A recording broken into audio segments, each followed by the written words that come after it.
Hello, it's Lindy here from Homely Lass, and I just thought I would pop in and have a bit of a chat about skeins and balls. So, if you've ever wondered what's a skein, I thought yarn came in balls, not skein. What on earth is this thing that's a skein? Or how do I crochet from this twisted up thing of yarn, which is a skein? You're in good company because this is something that all crocheters have asked at some point in time. So let's have a talk about skeins and balls of yarn and what the difference is. So first, what's a skein? So this is a skein. So you can see it's yarn and it's kind of twisted together. And this is a super chunky yarn, and this is a more of a standard size yarn. So that's what a skein is. So when we open it up, the skein is actually a big circle of yarn. So the yarn is just going around and around and around, and it's tied. Generally, there's a couple of ties on it. Sometimes there's one, sometimes there's more. And those ties are purely there to hold the bits of yarn together so they don't become tangled. And also, you'll find that the ends are tied around the yarn as well. So it holds the ties are also holding the ends of the yarn safely together, safely in place so they don't come apart. So what happens is the skein of yarn, the big O of yarn, and this isn't going to work so well because I've got a tag on it. So that is then twisted, the big circle, and one end is put inside the other, and that's kind of how a skein is made. So why does yarn come in skeins? Why doesn't it just always come in balls? Is skeins are easier to store and transport and all those other things. And also, when a skein is wound into a ball, there's some tension put into the yarn as well, which will kind of change slightly how it behaves. So this is kind of the yarn in its natural yarny form. And yeah, nice and easy to store. The other reason why yarn comes in skeins, and especially you'll notice that a lot of hand-dyed yarn comes in skeins, is it's easy to see, open it up and see the colors. And even when it's wound up in the skein, it's easier to see the colors, that if there's multiple colors than if it's in a ball. So there you go. So can you crochet from a skein?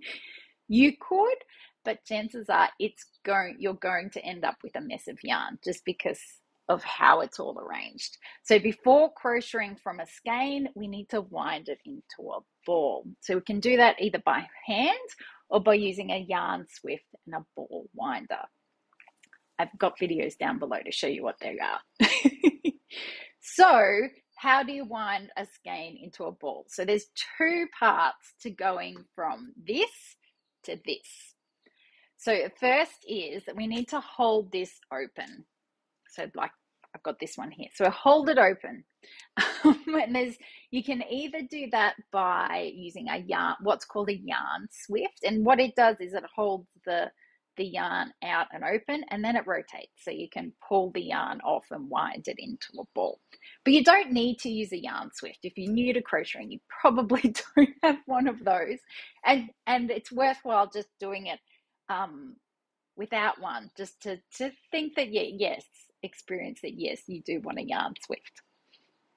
So a few different ways you can hold the skein open is you can put it on the back of a chair, or you can get someone to sit here and hold it like this while you unravel it, or you can just put it around anything that's in your home. Maybe it makes sense to hang it over some hooks you've got on the wall or something, or have a look around. You'll be surprised at what you can find, but it's just something that will hold the skein open and keep it there while you unwind the yarn and turn it into a ball. So that's the first part. The first part is holding the skein open. And just a side note, with the big yarn, the super chunky yarn, you can get, because it's so big, you can get away with just lying it out on the table or on your lap in front of you, and then just very carefully unwind it from the big circle. So there you go. That's the first part. The second part is doing the winding. And there's a piece of equipment designed for doing the winding as well. And it's called a ball winder. Makes more sense than a Swift. To me, anyhow, Swift kind of doesn't mean anything, but a ball winder, okay, I know what that does. But you don't need to use a ball winder. You can just wind it by hand. So just round and round and round, around, around, around, around. And there's videos below on how to do that as well.